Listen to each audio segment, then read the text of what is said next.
ناظرین گرامی السلام علیکم ورحمۃ اللہ وبرکاتہ۔ سیدھی بات کے تازہ ترین آج کی بات خاص بات میں آپ لوگوں کا استقبال ہے۔ ناظرین گرامی، میں انصار عزیز ندوی اس وقت دن بھر سے آئی ہوئی کچھ اہم ترین خبروں کی تفصیلات لے کر آپ لوگوں کی خدمت میں حاضر ہوں۔ تفصیلات میں جاؤں اس سے پہلے آپ لوگوں سے جو درخواست ہے اس پر توجہ کرنے کی اپیل کرتا ہوں۔ آئیے پہلی خبر کی جانب بڑھتے ہیں۔ کانگریس پارلیمانی پارٹی کی چیئرپرسن سونیا گاندھی نے مبینہ طور پر خود کی جان لینے والے IPS افسر وائی پورن کمار کی IAS اہلیہ کو خط لکھا ہے۔ سونیا گاندھی کے مطابق پورن کمار کی موت اس بات کی یاد دلاتی ہے کہ اقتدار میں بیٹھے لوگوں کا متعصب اور جانبدار رویہ سینئر افسران کو بھی سماجی انصاف سے محروم کرتا ہے۔ گزشتہ دنوں شرپسند عناصر کے ذریعے دلت نوجوان ہری اوم والمیکی کی موب لنچنگ کا معاملہ سرخیوں میں ہے۔ برسر اقتدار طبقے پر لگاتار سوال اٹھ رہے ہیں، خاص طور سے کانگریس BJP کو دلت مخالف قرار دیتے ہوئے حملہ آور رخ اختیار کیے ہوئے ہے۔ 1 اکتوبر کو رائے بریلی میں پیش آئے اس موب لنچنگ واقعہ معاملے میں کلیدی ملزم سمیت 12 لوگوں کی گرفتاری ضرور ہوئی ہے، لیکن متاثرہ کنبے کو ابھی تک انصاف نہیں ملا ہے، جس کے چلتے UP کانگریس کے صدر اجے رائے فتح پور کی طرف روانہ ہوئے۔ ان کے ساتھ پارٹی کے کئی اراکین پارلیمنٹ اور سب تھے، لیکن ان کو متاثرہ کے خاندان سے ملاقات کرنے نہیں دی گئی، پولیس نے روک لیا۔ مدھیہ پردیش اور راجستھان میں کف سرپ استعمال کرنے کے بعد تقریباً 22 بچوں کی موت نے جہاں دوا کمپنیوں کی کارکردگی پر سوال اٹھایا، وہیں متعلقہ اداروں کے ساتھ ساتھ انتظامیہ کو بھی کٹہرے میں کھڑا کیا جا رہا ہے۔ کولڈ ڈرنک سیریف کے حوالے سے مدھیہ پردیش میں شروع ہوا تنازع راجستھان، تمل ناڈو سمیت کئی ریاستوں میں کھلبلی مچانے کے بعد اب قومی راجدھانی پہنچا ہے، جہاں دہلی حکومت نے کولڈ ڈرنک کف سیرپ پر پابندی لگانے کا فیصلہ کر لیا ہے۔ بہار اسمبلی انتخابات سے قبل NDA میں زبردست اتھل پتھل مچی ہوئی ہے۔ گزشتہ روز JDU LJP کے کئی لیڈران RJD میں شامل ہو گئے۔ آج BJP رکن اسمبلی مشری لال یادو نے پارٹی چھوڑنے کا اعلان کر دیا۔ علی نگر سے رکن اسمبلی مشری لال نے استعفیٰ دیتے ہوئے BJP پر کئی سنگین الزامات بھی عائد کیے، خاص طور سے انہوں نے BJP کو دلت اور پسماندہ مخالف قرار دیا۔ اتراکھنڈ میں سرکاری بھرتیوں سے متعلق تنازع سامنے آنے کے بعد ریاستی حکومت نے اتراکھنڈ سب آرڈینیٹ سروس سلیکشن کمیشن کا گریجویٹ سطح کا بھرتی امتحان منسوخ کر دیا ہے۔ رپورٹ کے مطابق فیصلہ پیپر لیک، نقالی اور مبینہ بدعنوانی کے الزامات کے بعد لیا گیا، جنہوں نے پورے ریاست میں امیدواروں کے غصے کو بھڑکا دیا ہے۔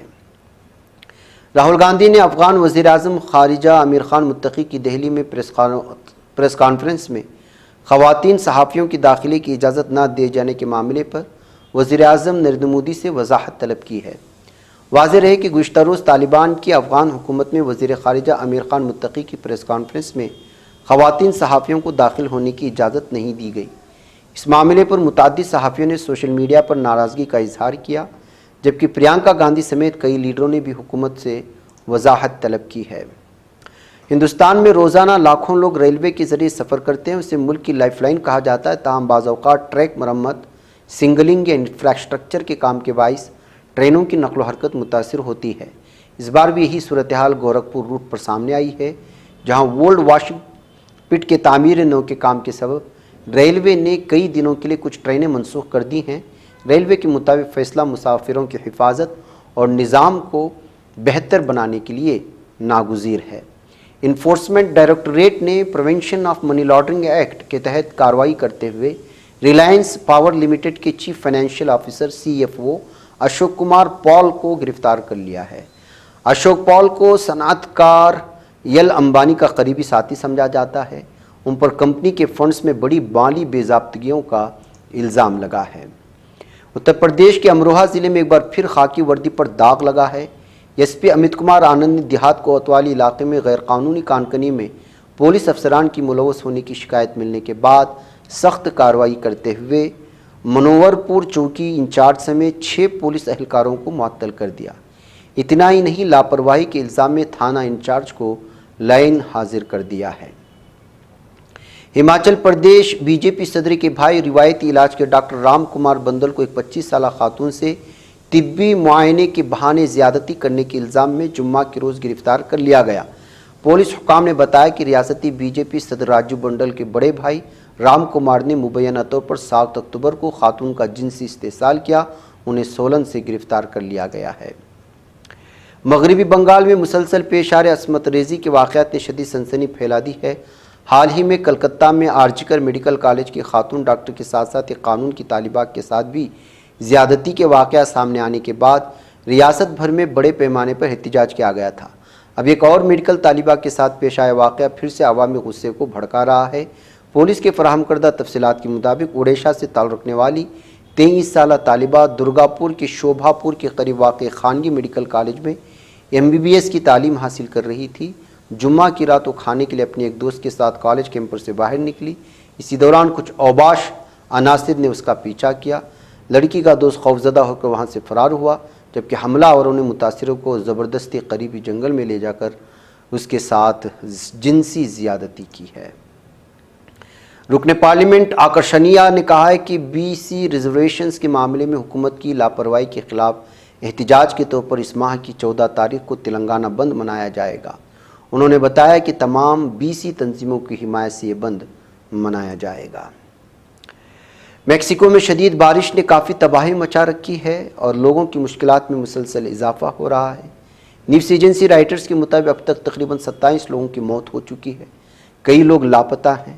افسران نے بتایا کہ شدید بارش کے سبب کئی جگہوں پر لینڈ سلائیڈ کا معاملہ بھی سامنے آیا ہے۔ پاکستان میں گزشتہ کچھ سالوں میں دہشت گردانہ حملے کافی بڑھ چکے ہیں۔ تازہ ترین واقعہ صوبہ خیبر پختونخوا میں پیش آیا، جہاں 10 اکتوبر کو خطرناک اسلحوں سے لیس دہشت گردوں نے پولیس ٹریننگ سینٹر پر حملہ کر دیا۔ اس حملے میں 7 پولیس اہلکاروں کی موت ہوئی، جبکہ پولیس کی جوابی کارروائی میں 6 دہشت گرد بھی ہلاک ہوئے ہیں۔ اسلامی تحریک مزاحمت حماس کے عسکری ونگ القسام بریگیڈز نے غازہ میں فائر بندی کے معاہدے کے نفاذ کے بعد ترجمان ابو عبیدہ کی ایک پرانی اور ولولہ انگیز تقریر کا حصہ دوبارہ نشر کر دیا ہے۔ اس تقریر کے مناظر اس وقت سامنے آئے جب جمعہ کے روز دسیوں ہزار فلسطینی بے گھر ہونے کے بعد شمالی غازہ کی جانب اپنے گھروں کو لوٹنے لگے ہیں۔ ناظرین اکرام، میں ابو عبیدہ کی بیچ میں شہادت کی خبر آئی تھی۔ ابھی تک اس سلسلے میں حماس کی کوئی بھی واضح بیان یا اس سلسلے میں کوئی وضاحت سامنے نہیں آئی۔